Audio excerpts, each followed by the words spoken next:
Hey everybody, welcome to Resistance Live. It's the 18th of July, 2025. I don't even know where to start today. I do know where to start, but it's like a rough day, man. It is just like rough. Okay. We have to talk about the breaking news from late last night in the Wall Street Journal concerning Trump and Epstein. We got a lot of other things to cover, like the cutting of public broadcasting and cops beating up protesters last night in Covington, Kentucky, and Stephen Colbear's show being canceled, and Trump magically being diagnosed with an ailment, conveniently timed. We have so much to talk about. And I just want to say preliminarily, like, if you're really struggling with what's happening in the news today, you're totally not alone. We'll talk about that in a minute. Okay, if you're new here, I'm Elizabeth Cronise McLaughlin. I was a Wall Street lawyer for 15 years, focusing on white collar issues and human rights law. I have been for the last 14 years working with people who are interested in making a big impact on the world. And I have worked on everything from US Senate campaigns all the way down to tiny protests with nationwide nonprofits and companies in the Fortune 500, all the way down to individuals who are just seeking to build out a better world. And I'm really glad you're here today because we have a lot to discuss and not all of it is pretty. Okay, so late last night, we learned from the Wall Street Journal that there was a book of letters compiled for Jeffrey Epstein's 50th birthday, a book of letters from other wealthy men who were in Epstein's inner circle, who wrote letters that appeared to make light of what was very clearly known to all of these men as Epstein's sex trafficking of teenage girls. And among the letters in this book was a letter written from the current president of the United States, Donald Trump. And it was a typewritten letter that included a drawing in Sharpie of a woman's body with his signature as her pubic hair. And it referred to a quote unquote wonderful secret that Trump and Epstein had shared together over the years. If you are revolted, struggling in a full-blown PTSD response today, I just want you to know you're not alone. I want to remind everybody that RAIN, which is the National Sexual Assault and Incest Hotline, is available to you. I actually wrote down the number today because I had a feeling there were a lot of people who were going to need it. You can reach them at 1-800-656-4673. Please, if you are struggling, reach out and seek support. But one of the things that I just want people to be aware of is that this whole story continues to just shatter MAGA, shatter the base. It has caused podcasters in the far right to flip-flop more than once this week on the cover-up that is very clearly underway inside the administration. And it has caused even people like me, who, everybody who's been following me here for the last 8.5 years, or even for the last few months, knows that I'm very anti-conspiracy theory, to the point that I just like shut it down whenever I see it circulating anywhere. And I have to tell you that the effort that is being put into trying to bury this story tells me that there is way more here with regard to Trump's involvement than what we already knew. And what I found myself doing last night, after I had to explain to my children who Jeffrey Epstein was, because they happened to see a clip of a discussion about it on the news, that was not fun. What I found myself looking at was the prior reporting on Trump and Epstein and their involvement together, and some of the claims that had been made by Epstein's victims about what evidence they knew existed as to what was happening at Epstein's properties, on Epstein's jet, and behind closed doors. So there were allegations made that were retracted and then re-raised by one of his victims. And she admitted that she retracted them because her family had been threatened, that there were videotapes from inside Epstein's mansions of various powerful figures abusing these young girls. There also appear to be obviously written records and evidence that we have never seen before about the people who were involved in Epstein's trafficking. One of the things that seems very clear to me is that there is material inside the evidence collected by the DOJ that has got to be absolutely damning for Donald Trump. And we know this because of how they're acting. They fired Maureen Comey, who was the prosecutor, James Comey's daughter, the prosecutor in the Southern District of New York, who was in charge of the Epstein prosecution yesterday. Last night, Trump called for grand jury material to be released by Pam Bondi. I have to tell you all, if you don't know this, this is another part of the cover-up. Grand jury material cannot be released without a court order. Federal Rule 6E prevents the disclosure of grand jury material to the public without a court approving it. What we need is not the grand jury testimony, which is maybe 1% of the evidence that has been collected as to what Epstein did. What we need are the documents, the recordings, if they exist, audio, if it exists, the records of interviews by the FBI. We need any private statements that were made by witnesses that we don't yet know about. We need the vast bulk of the evidence that was compiled to prosecute Jeffrey Epstein, for which he was arrested and around which he committed suicide. Again, not a conspiracy theorist. I think he killed himself in prison. But I'm going to tell you all that this cover-up is active and ongoing. And it is a sign that there is something very, very ugly underneath this that they do not want the public to know about. I said yesterday, and not yesterday because I was speaking at a conference, but the day before, that, one of the things that is also very possible here is that there are names and evidence related to Trump donors in these materials that he is also covering for. Okay. So this situation is causing an incredible fracture inside MAGA. And one of the things that I have to remind people of here is that if you are someone who has lived inside the far right media bubble for a very long time, it is entirely possible that you had no idea that Trump had been photographed with Jeffrey Epstein, that there are videos of him with Jeffrey Epstein, meaning like public videos, not what the DOJ has collected, that there's evidence in terms of Trump's own statements of his 15-year friendship with Jeffrey Epstein and his awareness that Epstein was engaged with young girls. There are statements that have been made by former casino bosses in Atlantic City that Trump and Epstein on occasion returned to casinos in Atlantic City with underage girls together, and that they were warned that because they had a 19-year-old girl on the floor of the casino, which was against state law, Trump was at risk for losing his casino license in the state of New Jersey.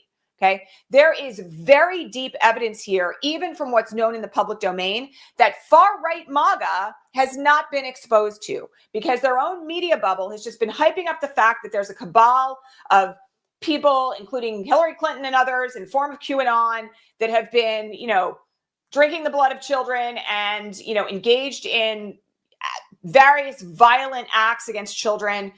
And they've bought that hook, line, and sinker with the idea that Epstein was at the helm of that, without any awareness of any kind. That the actual truth is that that Epstein was running a sex trafficking ring that was international in scope, that as a part of which extremely wealthy men, the founder of Victoria's Secret, right, gave Epstein all of his money to manage, and was in Trump and Epstein's inner circle for a very long time. We know that Bill Gates was on the manifest for Epstein's plane. We know that Bill Clinton was on the manifest for Epstein's plane, right? Far-right media is really big on the idea that Clinton and Epstein were in this together, but they have no idea that Trump was at all implicated. And this is one of those moments where, as this stuff becomes more known inside the MAGA base, the belief system for at least a big chunk of these people is absolutely shattering. And the cover-up, the unwillingness to release the files, which they, of course, believe implicate huge chunks of Democrats, and may implicate some. I'm not bothered by that. Let that evidence come out. Let those men be prosecuted. Let's find out what happened, right? But they have been so focused on the release of that information that Trump's cover-up of it is destroying their faith and belief in the movement and in the man. And nobody has any idea where this ends. Like, I'm just going to say that. I know there are some people who are so deep in their cynicism that they think that there's no way that this will end up bringing down Trump. I have to tell you that I have said for a very long time here that we have no idea what the future is going to bring. And this looks an awful lot like what's referred to as a black swan event. If you don't know what that is, it is a kind of like, there's been books written about this in recent years. It is the concept of a completely unpredictable event that changes the course of world history, like the COVID-19 pandemic was a black swan event, okay? This is a black swan event for MAGA. And the likelihood here that this has shattered not only his base, but potentially also his own capacity is very, very real. Okay, so let's talk about what happened with this medical diagnosis that was revealed yesterday at the White House press briefing.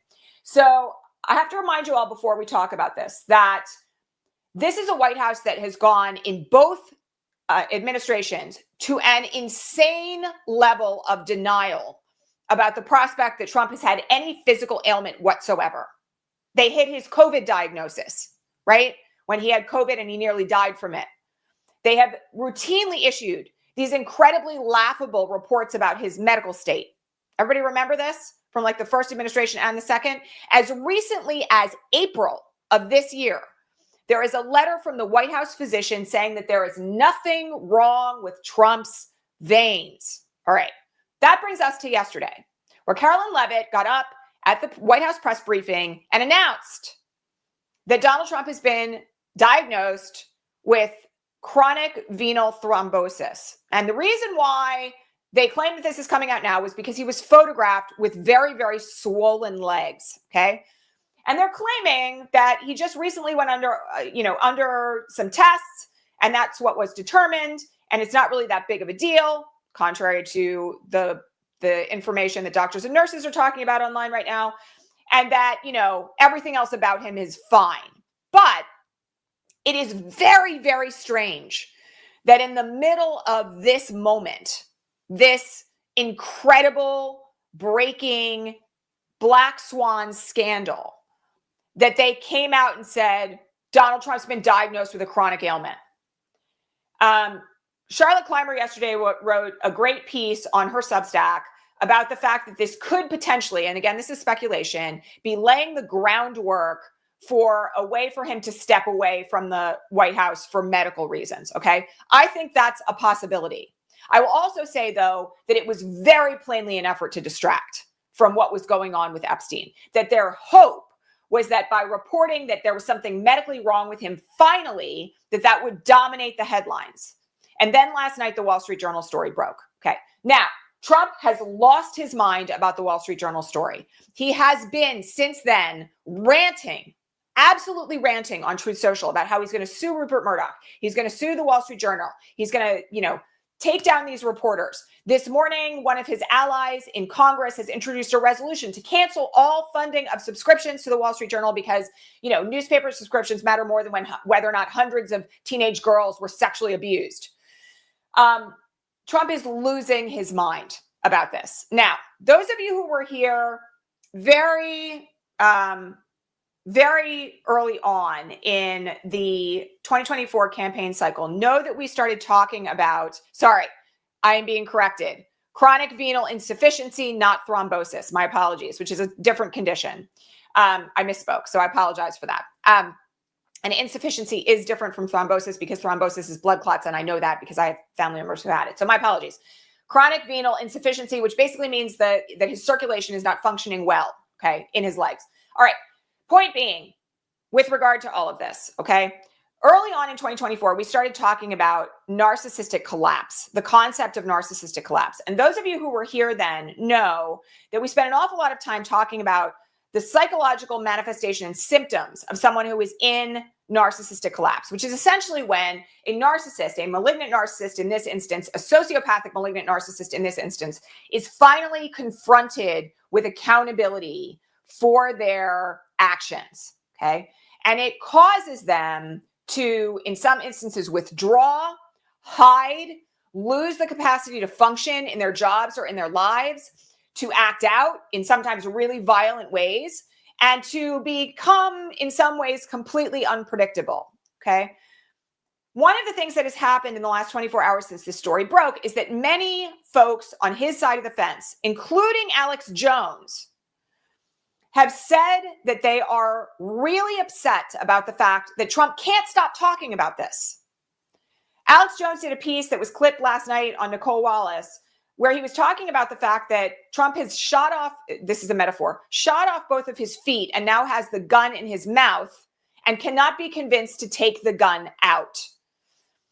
What he's talking about with that metaphor is that Trump is in a place psychologically where he feels so vulnerable and attacked by this breaking news and what it's doing to the narcissistic supply of his base that he is losing his connection to reality. And so I just want to say something. I said it this morning. I was awake most of the night for a variety of reasons. That's another story. But at like 4:30 this morning, I was reading up on what had happened overnight. And, one of the things that is completely possible now, and there are people who will doubt me on this, but I'm going to tell you that I think it's completely possible, is that he could resign over this. Like, truly, the number of people, we talked about this on Wednesday, who are calling for the full release of these files, like everything, all of it, everything unredacted, nothing classified, put it all out there, let the dominoes fall where they may, is enough to potentially trigger that kind of an event. All right. Now, we can spend forever talking about how much worse JD Vance would be in some ways. And, I will just tell you all, I do not think we would have anybody in the vice presidential slot for a long time, because in the event that a president steps aside or is deceased or incapacitated and the vice president ascends to the presidency, it takes a 2/3 vote of Congress and the Senate to put a new vice president in place. I have no idea how we would reach that kind of consensus in this era. All right. But in the event that that happens, we will deal with the fallout of that then. And it's not like any of the fascism is going to stop if JD Vance is put in place, but it does very curious things to the cult. Because anybody who has studied cults, right? Anybody who understands how they work knows that once the leader is gone, cults have a really hard time holding themselves together. And there is no one, no personality, no politician out there who could step into the role that Trump has taken on behalf of MAGA. Okay. So from the perspective of where we find ourselves, there's a lot of potential things that could happen. And I just have to say this to the people who are like, this isn't happening. I'm going to remind you that like weeks ago, okay, not all that long ago, let's say like the 5th or the 4th of June, because this story first began to break on the 5th. Everybody thought that he was untouchable, that there was nothing that was going to cause his base to deviate from him. And when this story began to break, I said to all of you, this has legs, like it's not going away. And we sit here now, 13 days later, and it's only getting worse. Okay. So I think that we are at a point where anything is possible. And I will tell you that you all know that I've sat here and said that he will never resign because of his narcissism, but a narcissist in collapse who maybe just has had enough, who can't face the prospect of facing down the horrible, evil things that he has done and the truth of them being revealed to the people who give him narcissistic supply, may decide that it's time to leave for medical reasons, because he's too old, for some other reason whatsoever. All right. And I just have to say that I think it does not serve any of us on our side of the fence well to say that it's not possible, because I'm going to tell you right now, there are a number of factors driving in that direction that are not yet being spoken out loud. Okay. But when you have people like Alex Jones and Benny Johnson, who flipped again on this, right? Far right neo-Nazi MAGA podcaster, when you've lost Joe Rogan because of ICE, right? When you've got people who have been on Trump's side from the beginning, like Steve Bannon, hosting guests on their podcast who are absolutely slamming Trump for not releasing the Epstein files. And then you've got Democrats. You've got people like Robert Garcia, who I have adored since he was the mayor of Long Beach, California, when I was living out there, who is now the ranking member of the House Oversight Committee, going onto the floor of the House yesterday with a poster-sized picture of Epstein and Trump and talking about how many lives have been ruined by this, how many lies have been told, right? You have people lining up. And I'm not going to talk about what Nancy Pelosi did yesterday because I'm over her. I've been over her for a long time. But you have people lining up on both sides of the fence in positions of outrage here. And, you know, all of this from the perspective of where we find ourselves is creating an absolutely unpredictable set of circumstances. Nobody can tell you what's going to happen next. And I just got to say it. He is not well. Like, if you have seen or heard the interviews that he has given in the last 5 days, he is not capable of focusing on anything but this. And he's being asked questions about like the economy, and he ends up talking about Epstein because he knows he's guilty. Like, that's really what it is. He knows he's guilty, and he knows this is a cover-up, and he is terrified of people finding out what he did. So we have to kind of like sit in the moment of this and understand that these are unprecedented circumstances, and it's anybody's guess what happens next. Truly, nothing would surprise me at this point. So just a couple of other things that I just want to say about this. You know, I know that we have a lot of survivors in the audience, as I said at the beginning. I do just want to say to everybody, if this is really triggering for you, again, you are not alone. Please make sure that you are seeking out help and support. I mentioned, of course, the RAIN access phone number at the beginning of the broadcast. I also just want to remind you all that like there's a lot of community-based support for survivors, and it's a good time to seek it out if you're really struggling with this. I personally have had a really hard time with people cracking jokes about this, in part because there are hundreds and hundreds and hundreds of women, now women, who were victimized as girls by Epstein and his friends, whose names we will never know, and who are carrying around what was done to them and will never, never get over it. And there is nothing about this that is remotely funny. So in any event, that's that. Let's talk about a couple of other things today. So NPR and PBS, all public broadcasting funding is about to be cut to the tune of $9 billion.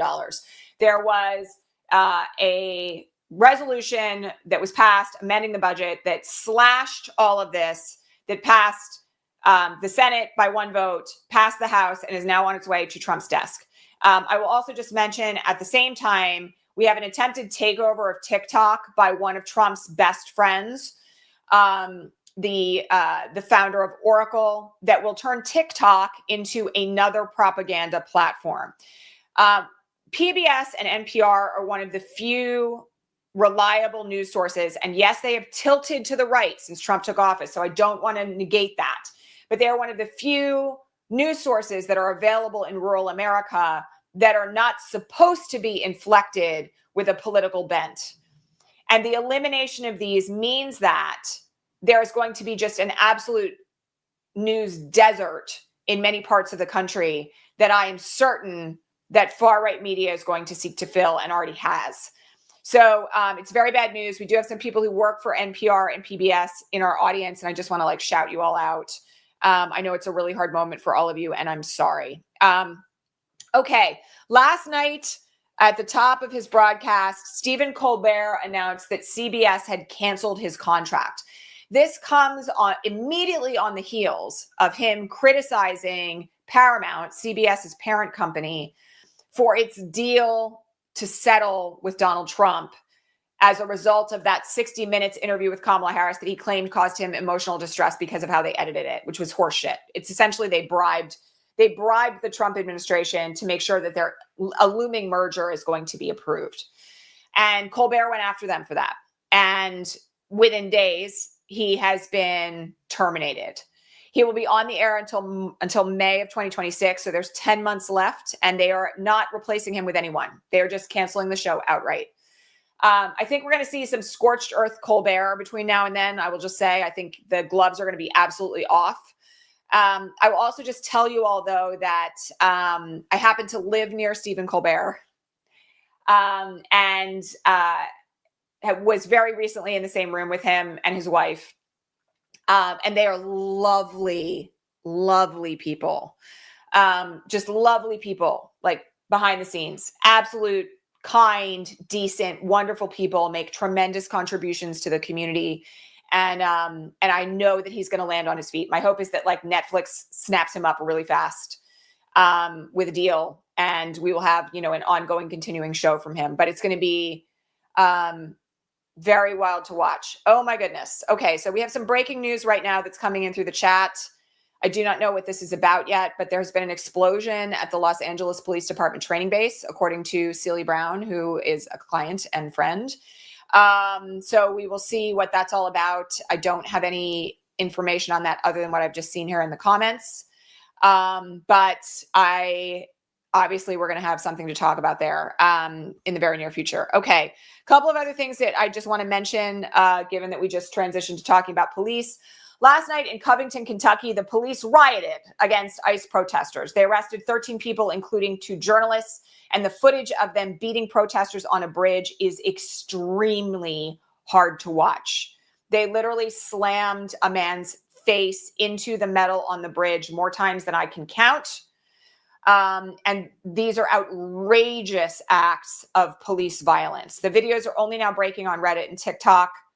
I encourage you to go find them. I will put a big content warning on them. Like I said, they are very hard to watch.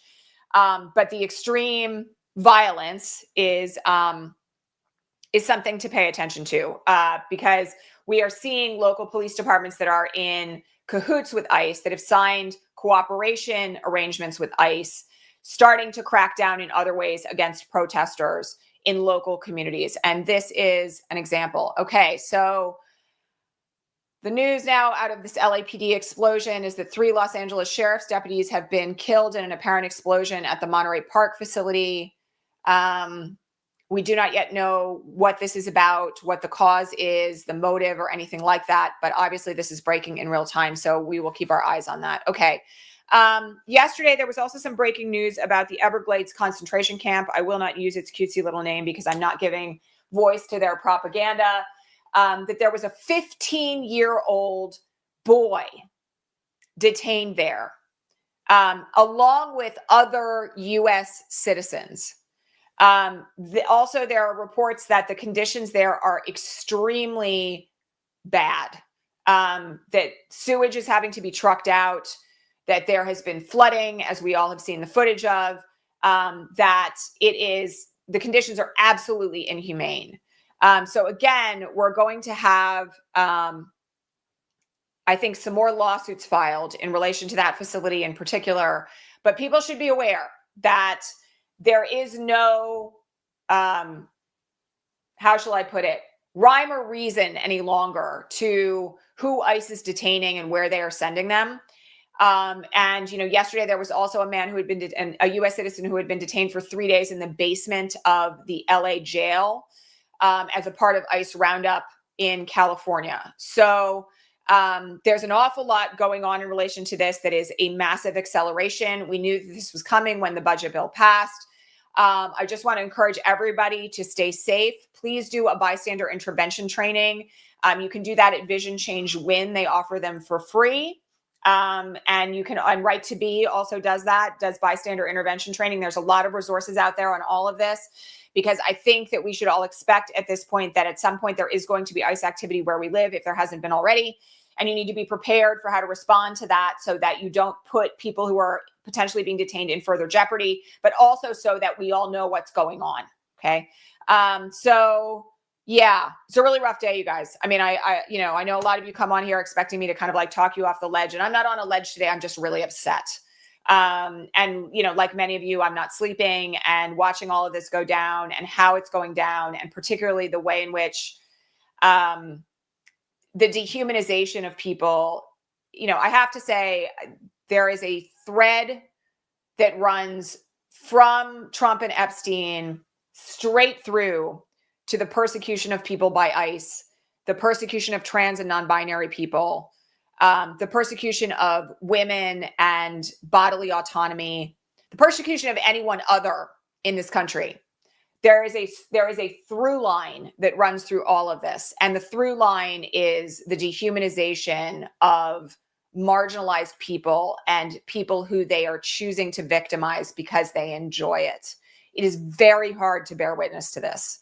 And so I just want to, I don't know, say to all of you that I'm with you, that it's a really difficult moment, that, you know, thank goodness we're in community with one another. And I want you to be in community with people where you live. Like, please seek out emotional support if you're struggling right now, with your friends, with your family, with medical professionals if necessary. Like, do that. Do not stay isolated and alone, because isolation is a killer in this environment. And you know, the suffering is real, and bearing witness to the suffering of others and of ourselves, particularly if we are empathic people, is really rough. Like, it's really, really rough.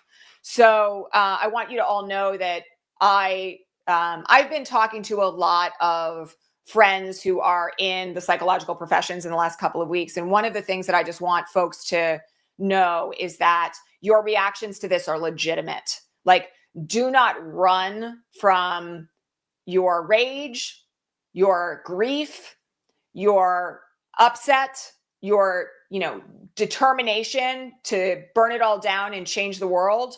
Like, don't run from any of that, because every single one of those emotional responses are valid, right?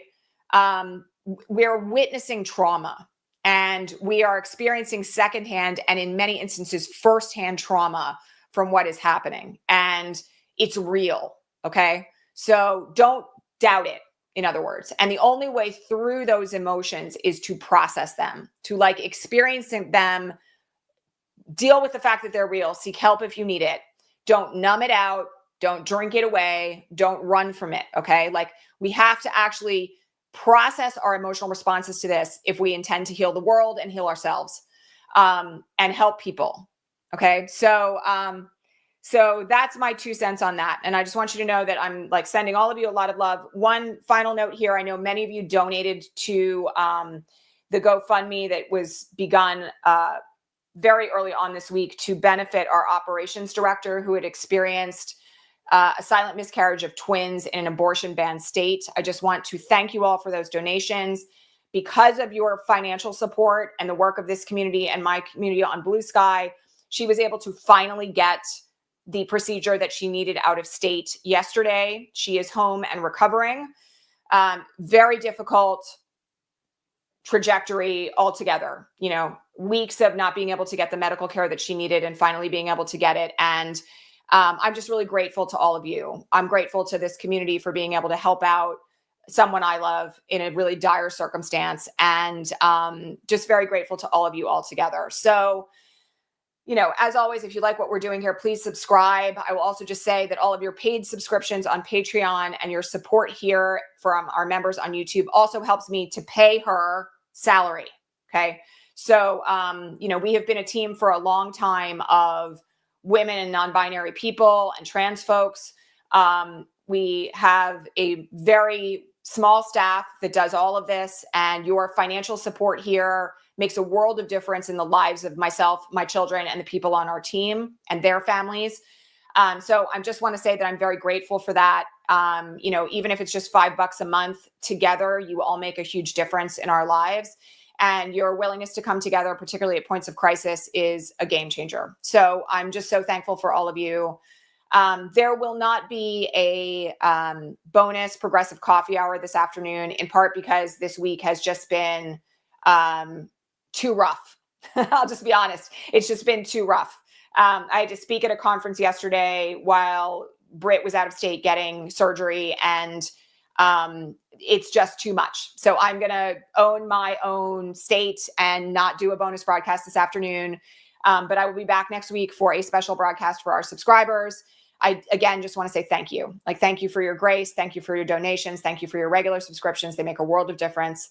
I hope everybody gets some peace this weekend. Please find your people and get the support that you need. We have an educational video dropping Monday on my best advice on how to make a difference right now in the world. I think it's the best one we've ever done. So I hope you guys will tune into that. And I will catch you all back here live on Tuesday. All right. Lots of love, everybody. I will see you all very soon. Take care of yourselves. Take care of one another. Okay. Bye.